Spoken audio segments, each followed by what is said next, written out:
Bonjour, bienvenue pour jeter ensemble un regard citoyen sur les élections présidentielles et législatives de 2017. Le ministère de l'Intérieur nous annonce 47 millions d'inscrits pour 53 millions de personnes qui pourraient s'inscrire, c'est-à-dire qui sont en droit de voter. Alors si nous regardons l'ensemble des résultats sur ces 53 millions de citoyens, qu'est-ce que ça nous donne? Nous avons 88,6% des personnes inscrites. Au premier tour, nous avons 68,9% de personnes qui ont voté et 67% qui se sont exprimés. C'est-à-dire si on enlève les votes blancs et les votes nuls.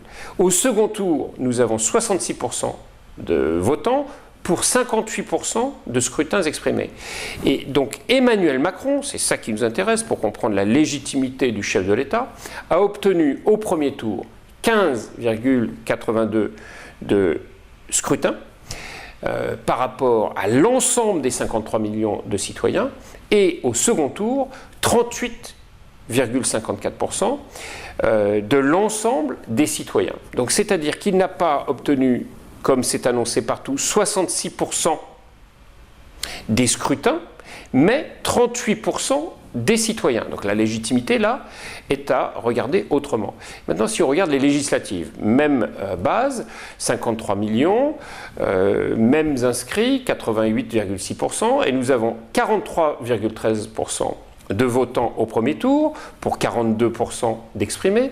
Au second tour, nous tombons à 37,5% de votants, à 33,84%, 33, donc un citoyen sur trois s'est exprimé au second tour des législatives, et le mouvement En Marche a obtenu au premier tour 13%, 13,64% des citoyens, et au second tour 14,58%.